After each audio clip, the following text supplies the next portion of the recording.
no one knows quite how long this has taken than we editors. We would have wished it had taken half the time because it began as such a simple idea. It was over lunch with Gordon Giles after the new A&M had been published, and we thought, wouldn't it be nice to take the NEH and add to it the content of New English Praise and the best of other Catholic hymnody we might find from recent decades. But the hymn book we are launching tonight is not so much a revision, despite its title, as a new creation. It's recognizably in the tradition, both in its contents and in its look and feel. I hope you'll agree with that.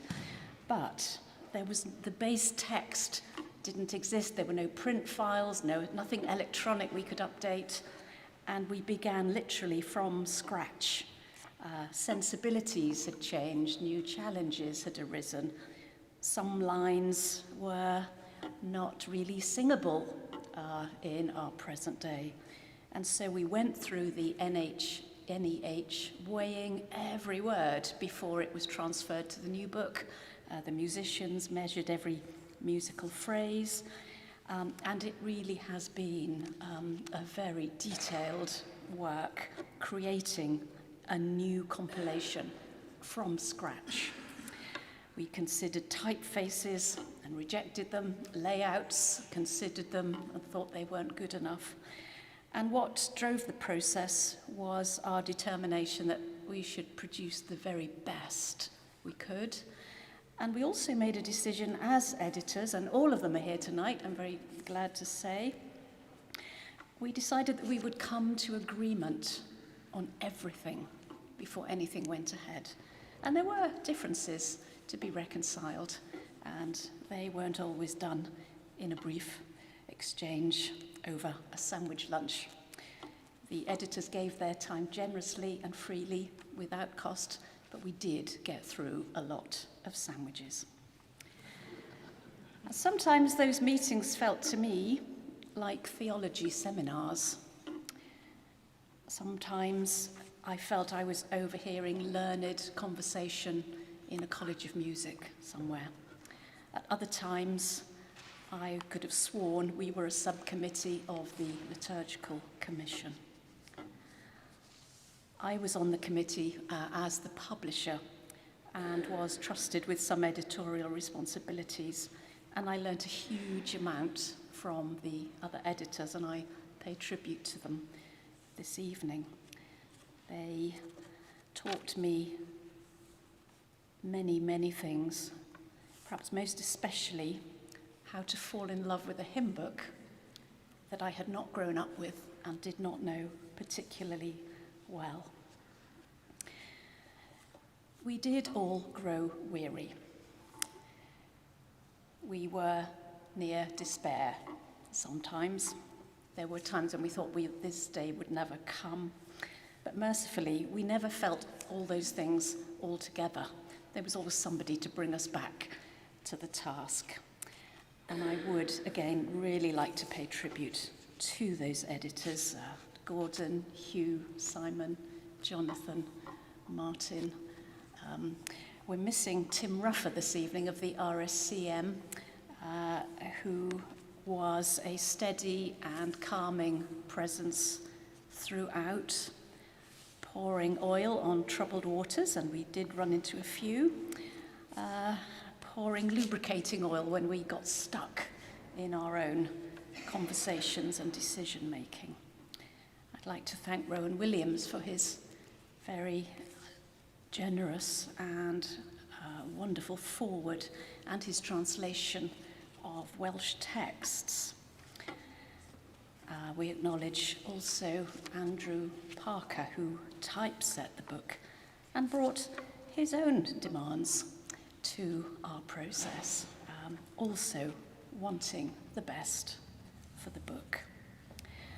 And I know it's invidious to single out individuals, but special thanks must go to Jonathan Goodall, who bore the brunt of the proofreading and checking and editorial work in its final stages, And lastly to Martin, I don't know where he's gone, who was a kind of anchor for us all throughout. He inspired us, and he is a walking embodiment of the tradition of the English hymnal. And his knowledge of which hymn to sing, not only on which day, but also what time of day you should sing it, was just astonishing in its breadth, and it's evident in the table of suggested hymns that he has compiled, and which you'll find in the indexes, the largest table of its kind I've ever come across. And he kept us to that desire for the very best. And with this publication, he steps down from his role as the English Hymnal Company chairman. After 40 years, I believe, he has said he'll see us through as the other editions come in the spring. They are not going to take as long because they're all derived from the book we're launching tonight. Martin, I imagine you feel a sense of relief at that, but please also be aware of our deepest gratitude to you for your wisdom, our heartfelt thanks for your friendship and encouragement, and our love. And with that, I would like to hand over to Martin to lead us in our singing from the sampler. Thank you.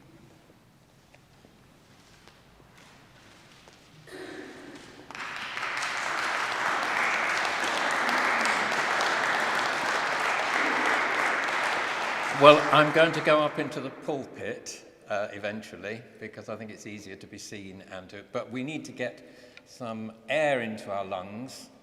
So we're going to start by singing hymn number 7 in the hymnal. It's in the sampler. It's probably the best known of the hymns from other hymn books. I have just a couple of words to say about it after we've sung it.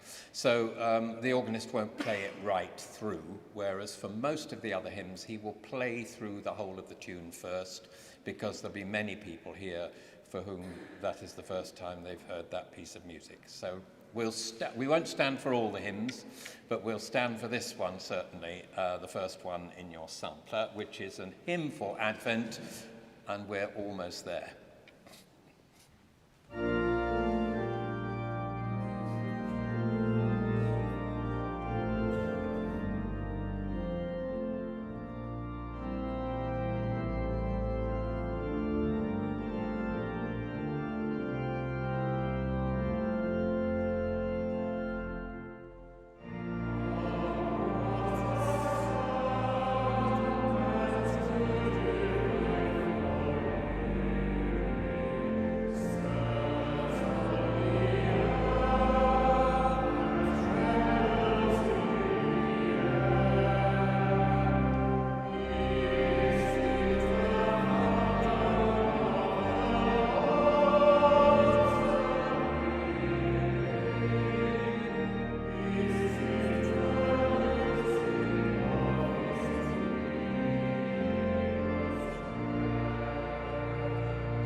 Do look at the notes on the pages. There's usually a giveaway somewhere in there, and you will see at the bottom of that page that the original harmony version may be found at hymn 415.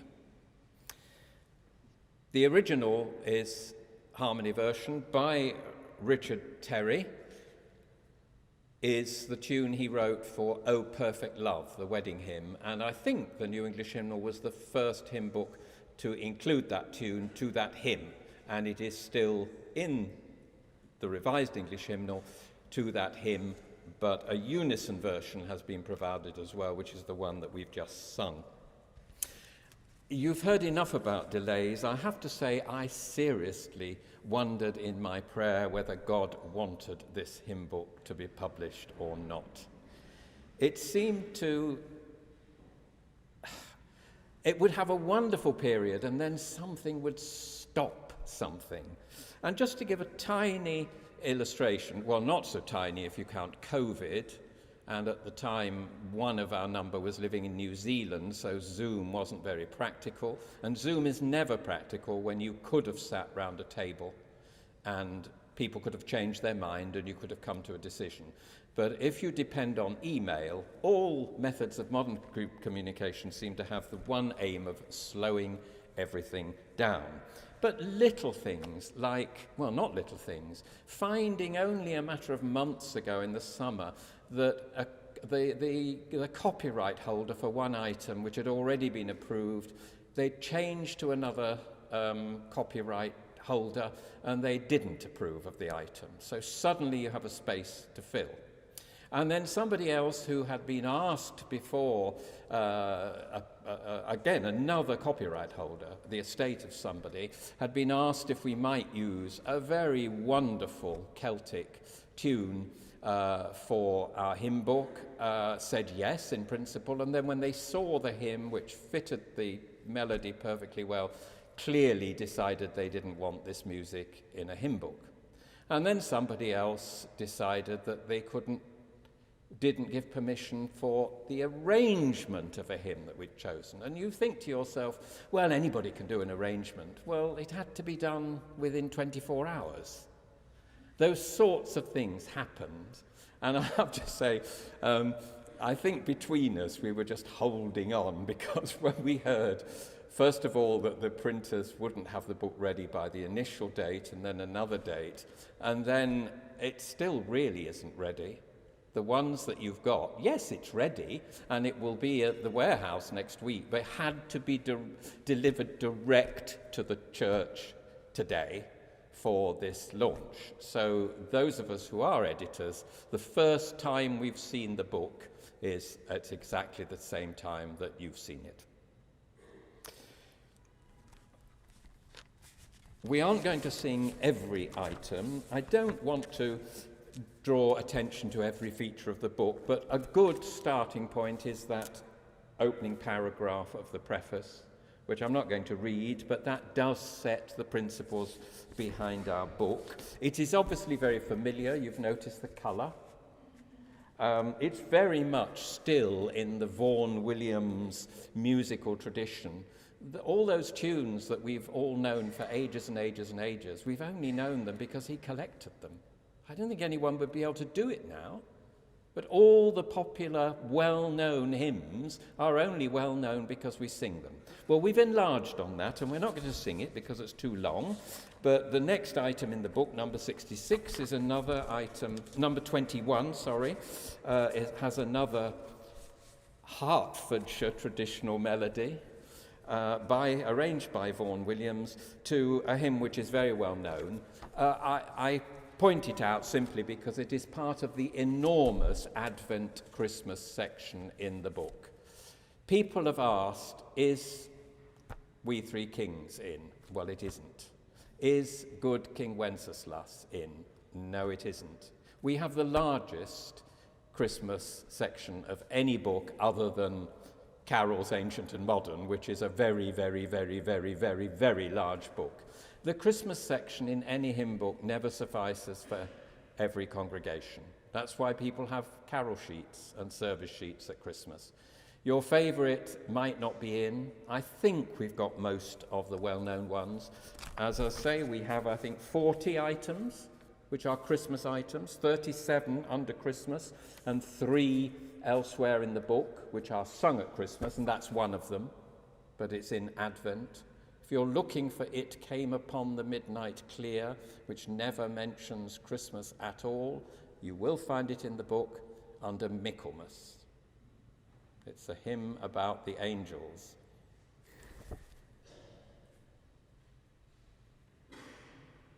We have a very large section for the church's year. General hymns begin at 426 in this book. They began at 331 in the New English Hymnal, so that makes 90 more hymns for the seasons of the church's year and for the sacraments and other things. It isn't just a Church of England book, which is why in our liturgical material we haven't stuck strictly to common worship. It's also why we didn't provide responsorial psalms. There can't be enough in a hymn book this size. And which translation do you use?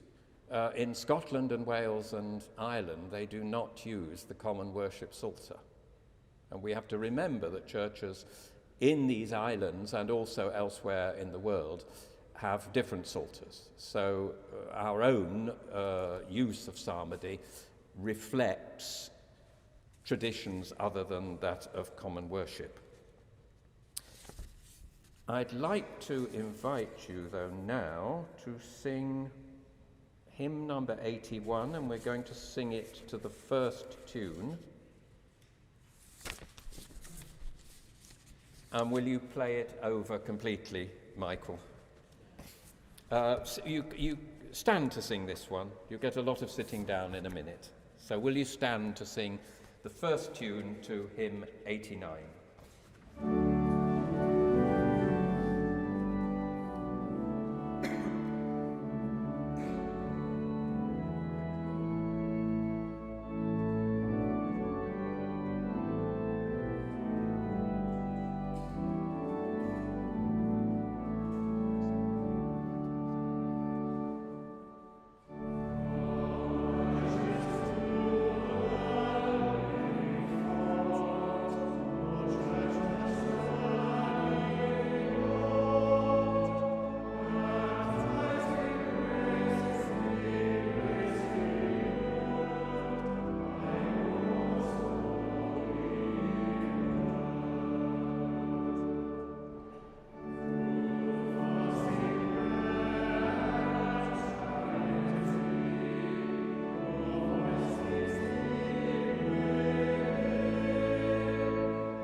What is very well known in this church is that I cannot handle modern technology. I don't know where the microphone went, but it's back now. It's an interesting hymn. I don't think any other hymn does that. Traces you from Ash Wednesday to the Easter Vigil of Easter, from ashing through to the new waters of the font at Easter. And it's particularly suitable, as it says, in those churches where the Gospel of the Transfiguration is read on a Sunday in Lent. That is the case in the lectionary in use in many churches. There is a second tune which is much better known than the one we've sung, as there often is when we introduce a new tune, and even that is in more than once in a different key, a different harmonization. Our treatment of plain song is definitely quite special. Most books have abandoned plain song notation, that they are the square notes that you'll see on the left-hand side of your page on the thing, which is the notation that was used for plain song originally. We had a lot of requests that we wouldn't abandon that, and so we have kept it.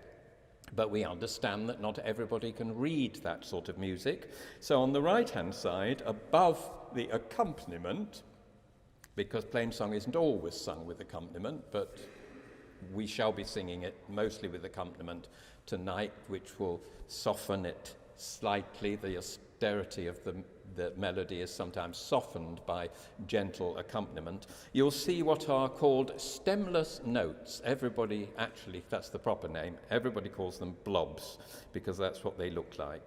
And there you can see on a conventional stave where the notes are going. So we're not going to sing the whole of this hymn, and we'll remain seated to sing it because it's a much gentler hymn. We're going to sing the first 3 verses and the last verse, and just to give ourselves a little bit of variation, we'll all sing the first verse. Those of you on my right, your left-hand side of the church, sing verse 2. Those on the other side sing verse 3, and then we come together for the final verse. I think it's a fairly well-known tune, and you've got the music, and you're not going to learn it if you've never sung it before by it being played over. So we'll just go straight into it. If you give a note. The royal banners forward go.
hymn has been corrected to conform to the version in the English hymnal at 1 or 2 points, and the error unspotted until 30 years after the book has been printed and has not been corrected ever is the heresy in the last verse. Sorry, can you hear me now? I told you I couldn't do. The text is closer to the version in the English hymnal rather than in the New English hymnal, particularly the end of verse 3. It isn't the universal Lord anymore. It's restored the very important concept of the nations. And the heretical ending has been corrected, which no one has ever said and it pointed it out. But the New English hymnal has thy cross in the third line. And the eternal 3 in 1, as far as I know, didn't have a cross. It's the cross in the original, and it has been corrected. There's also an error, if you want to look for it, in the New English hymnal. There's an error in one of the verses of praise to the holiest in the height. It's been corrected. I'll leave you to find that.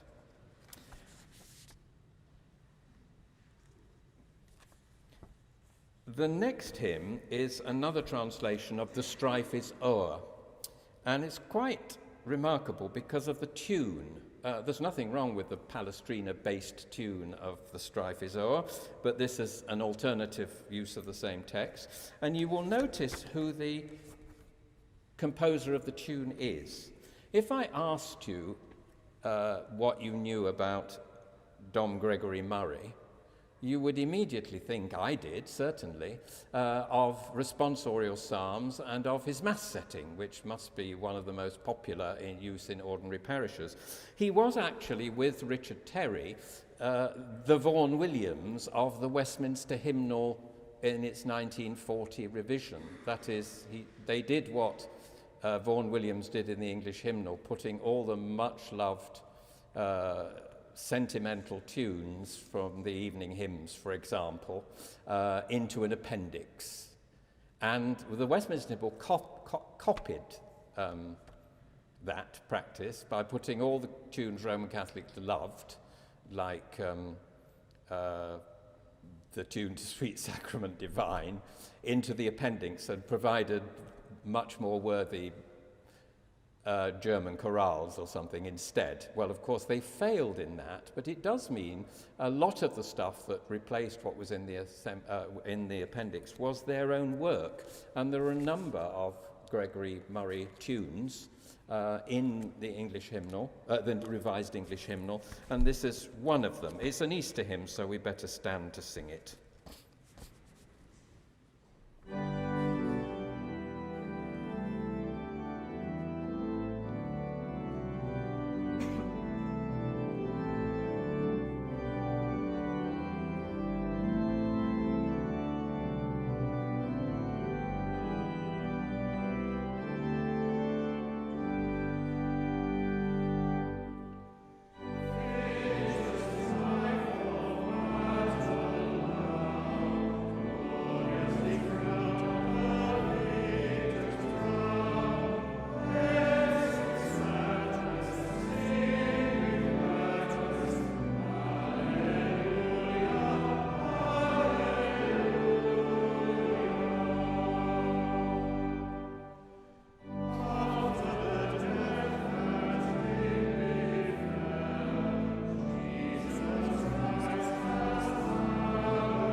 The translation is by John Mason Neale.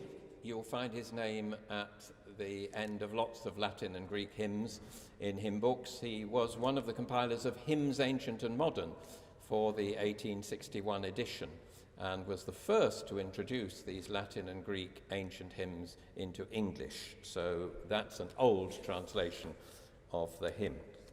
I talked about copyright problems and how difficult it was really sometimes to get people to change their own work. Not so with the lovely Timothy Dudley Smith, who has written probably more hymns for the Anglican tradition in the 20th and 21st century than anyone else. He wrote this hymn, 206, for the Cathedral Church of St. Paul in Melbourne in Australia. And I don't know why he submitted it to us, but he did. And a very useful hymn it is indeed, because hymns generally about St. Paul are about his conversion. And people with a patronal festival, there are many churches dedicated to St. Paul, need something more than just that. And the great feast of St. Peter and St. Paul on June the 29th has only one hymn which brings the two together, an ancient office hymn, and that's why it does it. And so you're likely to sing hymns about Peter alone, and now you can sing a hymn about Paul alone. We found it a little bit too long, and so we asked if we could shorten it, and he looked at it and he said, "What do you mean?" And there was the odd line that we didn't like or didn't like as much as the rest, and in the end we conflated two verses. We took the first 4 lines of one verse and the second 4 lines of another verse. "That's great," he said. "That has improved the hymn." This is an experienced hymn writer. "That has improved the hymn. This shall be its final version." So it's to the Revised English Hymnal that you have to look to find this hymn now, unless you happen to have it on a piece of paper in Melbourne, Australia, and you will have the final, authorised by the author, version of it. We're going to stand to sing that as well, and then we'll have quite a bit of sitting down. So please stand up for hymn 206. Can you play it right through, Michael?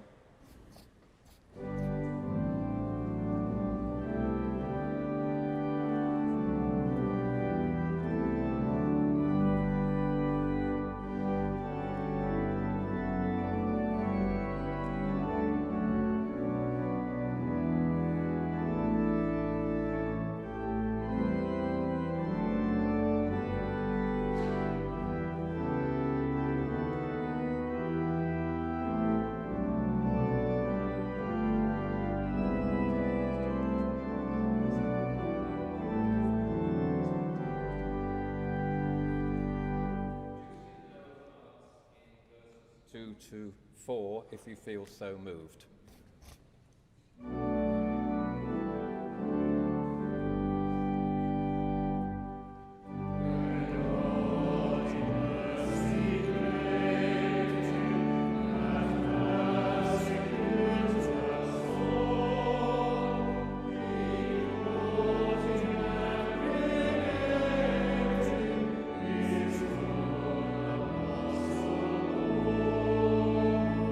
Revered.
As far as I know,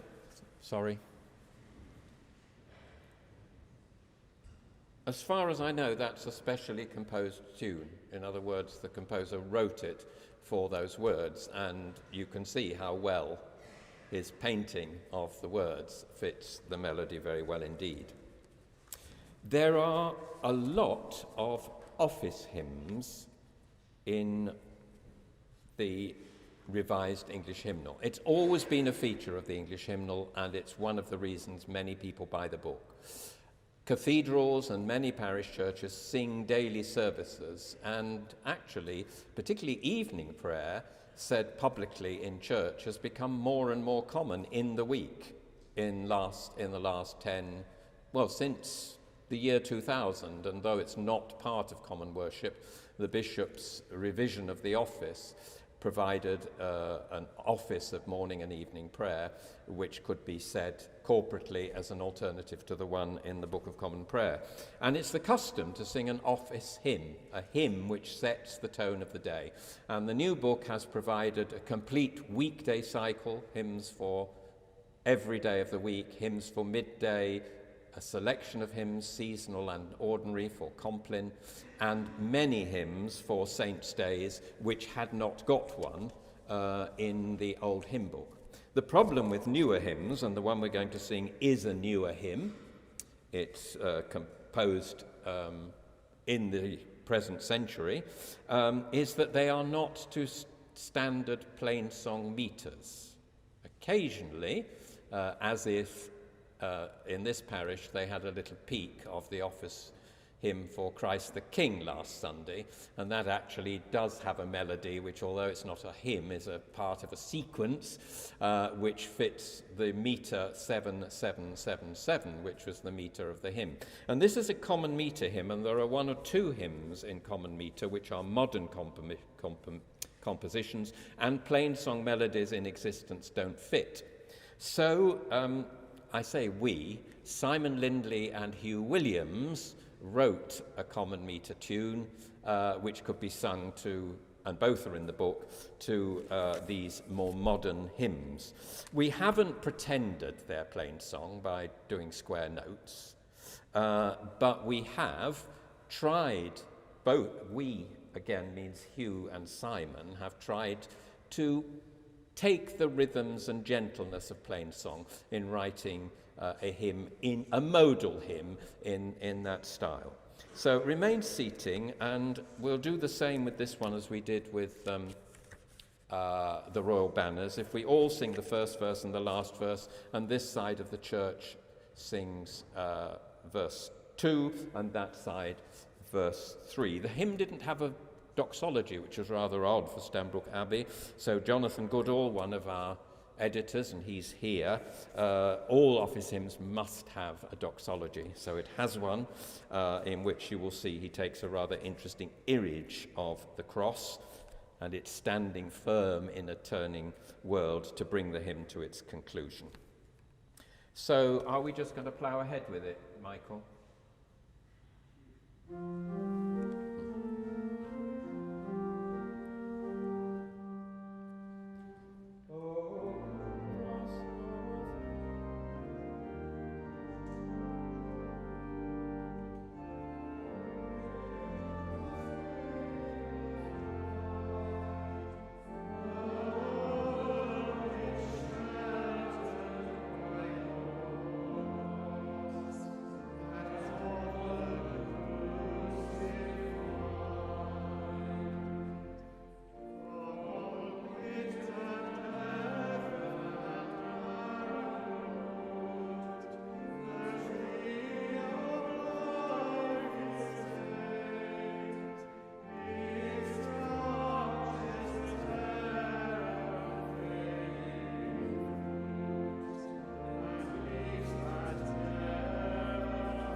All office hymns have a plain song tune or a modal tune like that one where a plain song tune isn't available, and a metrical tune as well. The ones for the days of the week enabled us to put in some of the tunes from the 1933 English hymnal, which had got rather lost. Good tunes they are. They're not going to be great hits, but it does enable the tune to be in the book and to be sung by those congregations in the week that want to sing a new contemporary metrical tune. In every case, an easy alternative is suggested, because we appreciate that 6 or 7 people at evening prayer sitting in the choir stalls in the week has got to be able to sing them to a tune that they know. So the long meter ones, all the evening ones, will go to Tallis's Canon. All of them will go to, all the morning ones will go to Awake My Soul, or New Every Morning is the Love. Wareham, they'll all go to. So there's 4 or 5 well-known tunes to congregations can be used for these hymns at small groups in the week when there's no organ or any other instrument to accompany. We're not going to sing the next 2 hymns. Another Gregory Murray, and this is by accident really, because someone refused to give us permission to use their version of this arrangement of this very well-known tune at the last minute. And so it's all very well for everybody to say, well, anybody can write an arrangement to a well-known tune. Well, yes, but can you do it in 24 hours? And there was, in the Westminster Hymnal, a perfectly singable, easy version of this pilgrimage hymn to the Blessed Virgin Mary. It's an English, there are endless versions of this hymn. Some of them have 30 or 40 verses because they're sung in procession at Walsingham or Lourdes or all sorts of other places. But this one is an English hymn by the Venerable Bede, translated by Ronald Knox, and it does all the biblical occasions on which Mary was present in the New Testament. So it is a hymn that can be sung by anybody to a well-known tune. It's called Pilgrimage Hymn because it sort of imagines you're outside really and walking around somewhere singing this lovely hymn. There's another example at 296 of an office hymn. This is a retranslation of a Latin hymn, which we liked because it sounds very modern. Well, it is very modern as a translation, and yet is faithful to the Latin. It's suggested for use on festivals of contemporary martyrs. I don't think any of us thought when we started this book that we would need to provide a section, a small section, yes, but a section for those who are suffering persecution, or for those who are being martyred at the present time. And sadly, both of those occasions are needed. There are 2 excellent hymns by Dietrich Bonhoeffer, which are superb texts, which can be used for, particularly in times of persecution.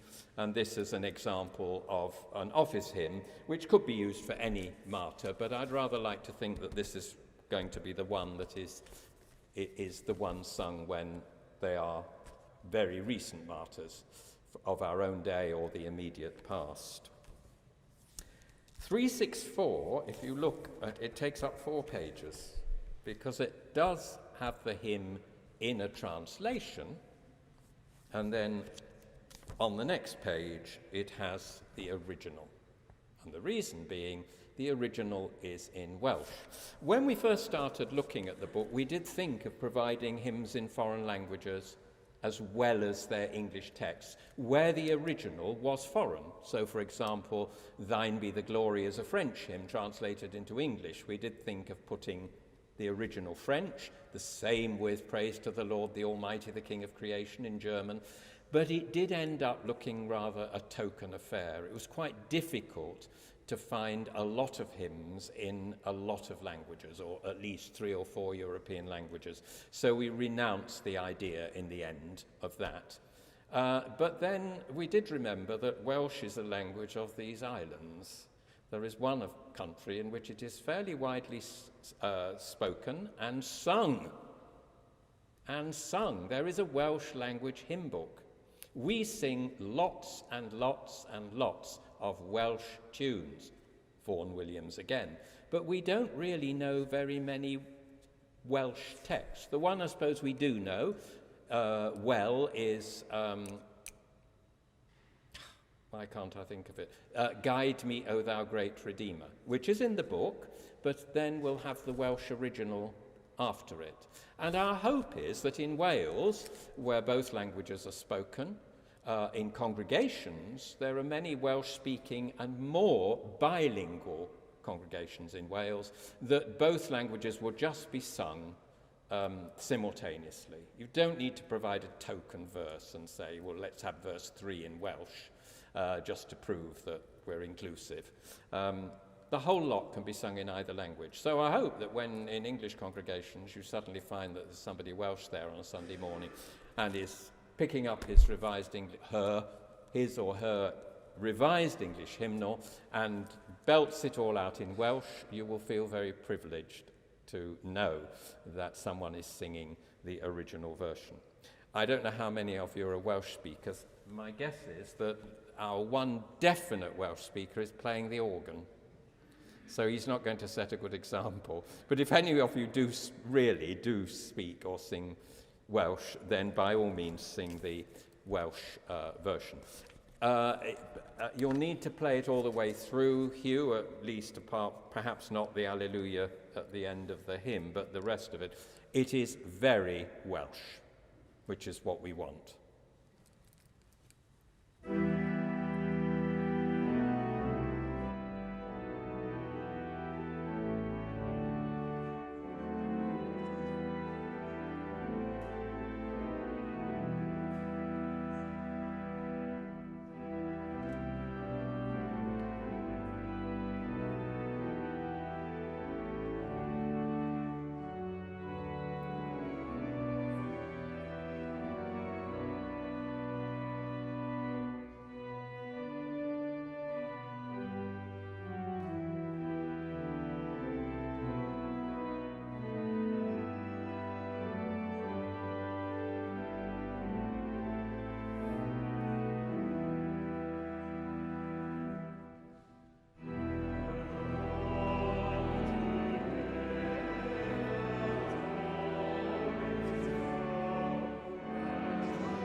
when I asked Welsh friends which hymns ought to go in, that was number one. That is a very, very popular hymn in Wales. It also, as you note by the section it's in, Times and Seasons, Creation, answers the request for more hymns about God's creation. And we've been very careful about including those, and that is a perfect example. It isn't a hymn about the planet warming or just a sentimental hymn about creation. It, in that wonderful Welsh way, it urges God that a day shouldn't pass for the glories of the earth to be revealed, a song to be sung, and above all, that there should never be an age without a cross or crown of thorn. It's a magnificent hymn. I can tell it's hard for me and you to learn, but it's very much sung in Wales, so it's worth learning. We're back on Dom Gregory Murray again. I did mean us to stand for that hymn, but it doesn't matter, we haven't. This is the second tune. Any guesses as to which is the first tune for this hymn? For Lead Kindly Light? Go on. We had enough complaints about the fact that we might even consider not putting it in. It's the Harris tune. But it is difficult for congregations to sing. It's a very important text, this poem, and it does need a tune which is fairly straightforward as one which is glorious but difficult to learn.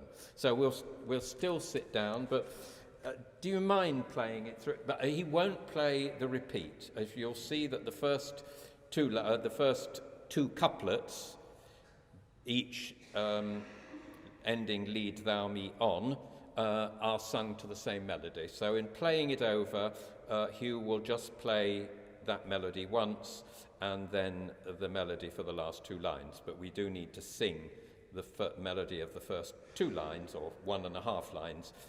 We need to sing it twice.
Number 534 is an example of modern tune and text by Bernadette Farrell. She's a Leeds-based Roman Catholic, and her songs, and they are songs rather than hymns, though the line between them is not is quite difficult to draw, and they're very popular in many of the congregations that will buy the Revised English Hymnal, because they're in other hymn books.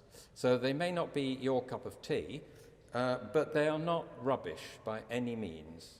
It's no good dismissing a modern text to a modern style folk tune as something which is somehow unworthy. This is, in any case, a paraphrase of Psalm 139, one of the most wonderful psalms in the Psalter. So we're going to sing it again. It's in unison, so it's easy. Will you play it right through, Hugh, and then we will sing the whole lot, still sitting down.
585 is another example, I'm off now, yes, is another example of a classic text by Thomas Campion.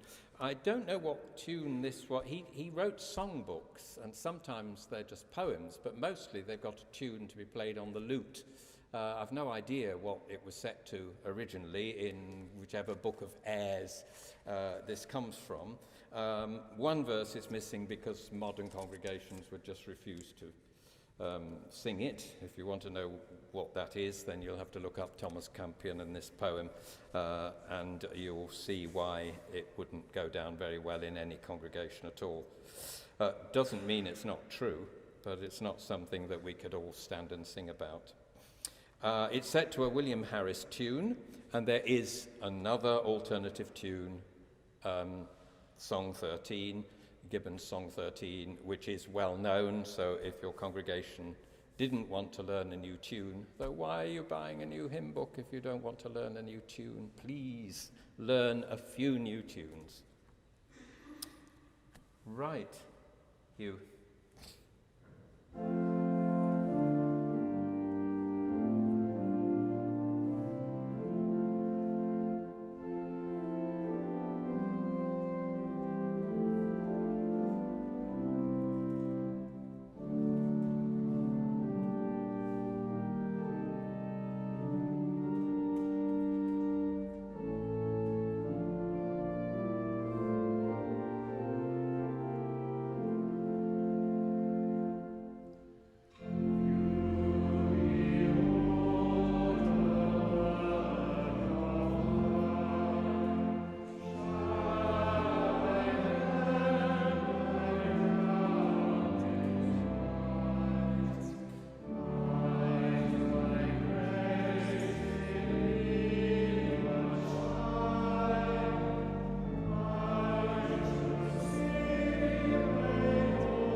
A hymn book isn't just a hymn book. It is, of course, for singing.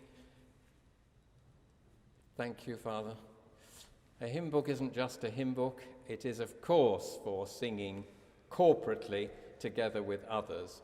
But many people no longer possess a prayer book and a good hymn book, and I think the Revised English Hymnal does excel in this, just as our predecessors did, provides many beautiful poems on which you can meditate in your home, in your prayer time. When you can't find words, look at the hymn book and look at some classic texts, and they're not all 300, 400 years old, and you will find a great aid to your prayer life.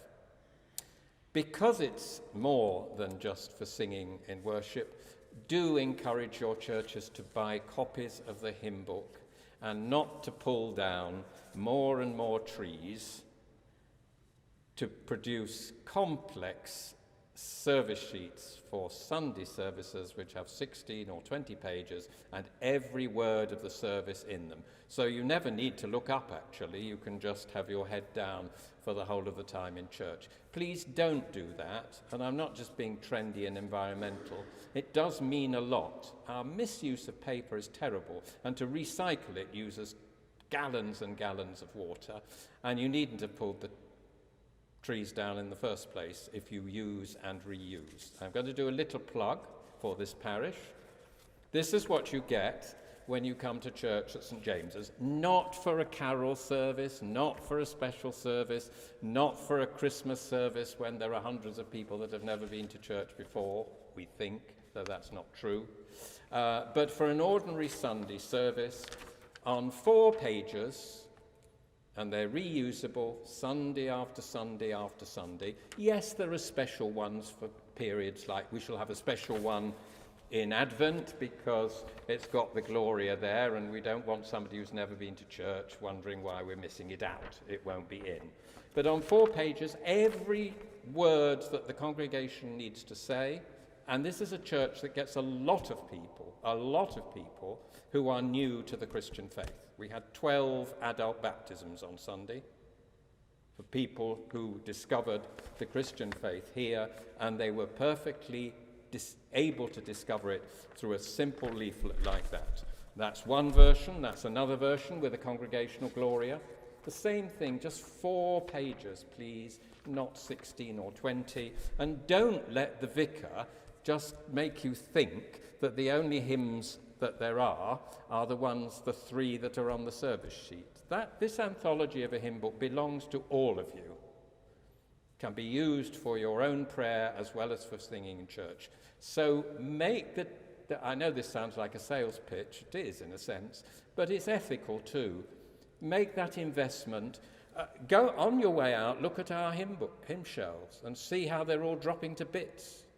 They're 35 years old, but they're still there because they're used in the service of the church, which is what they're meant for.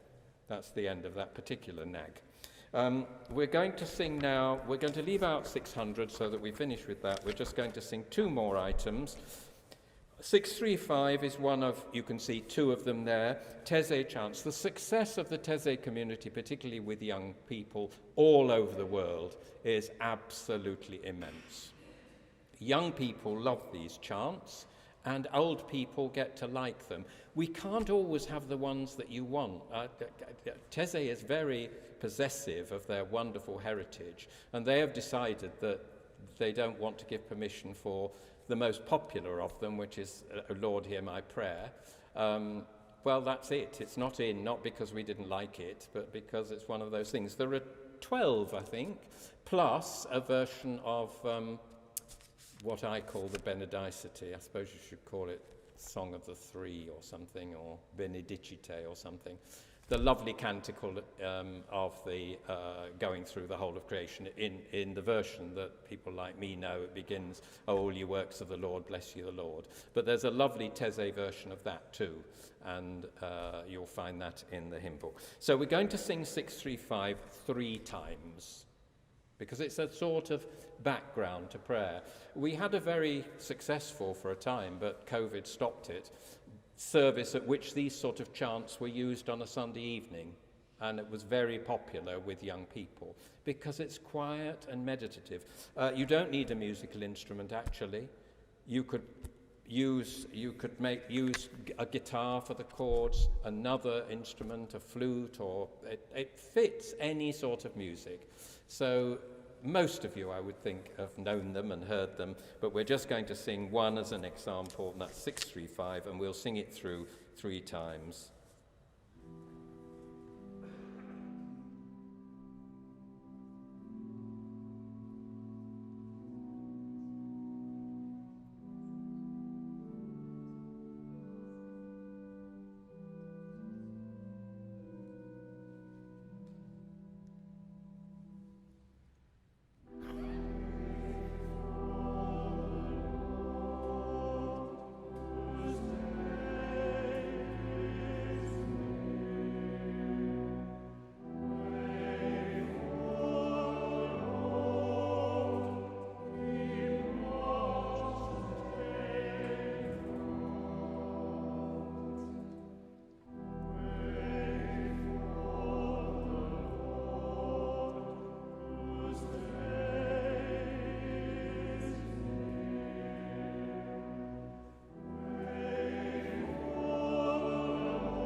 They will be, I think, a tremendous enrichment to our book. They're very liturgical, very meditative, very English hymnal in feel, and yet they are, of course, international and will be known by people from all over the world.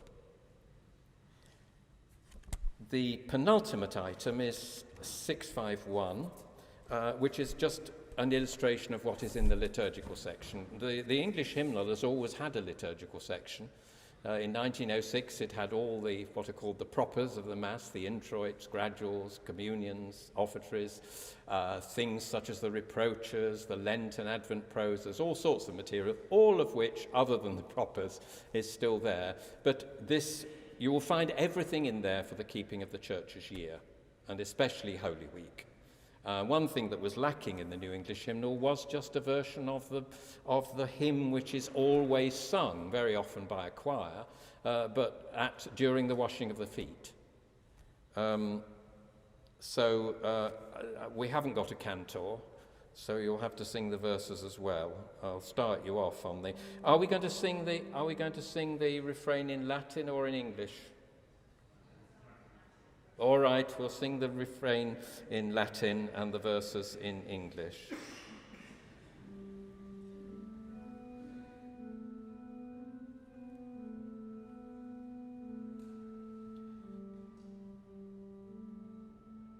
I'm only going to sing first half of that, but still. Ubi caritas et amor.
Well, I hope that's given you some taste of the variety of items in the book. We're going to finish with a hymn, which again, because it's a new tune for almost everybody, certainly a new tune for me, an alternative which is much better known is given, but it's a tune by what must be the master of English Anglican church music, Herbert Howells. There are 5 Herbert Howell tunes in the Revised English Hymnal. There's Michael, All My Hope on God is Founded. There's Salisbury, For Holy Spirit Ever Dwelling. What are the others? Oh, the City at Sancti Civitas. And there are 2 new hymns, one called Kensington and one called Newnham, which as far as I know don't exist in any hymn book in Britain at all. One of them appears in a Canadian ecumenical hymn book and one appears in an American interdenominational, mainly Protestant. I think it's called it's got Reformed somewhere.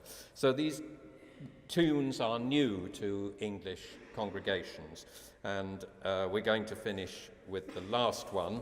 And then I see some of you have already had something to eat and drink, but if you haven't, like me, there'll be something, I hope, still left to eat and drink, and certainly plenty to drink. So we'll stand and sing this last hymn, and then you can mingle and buy lots and lots of books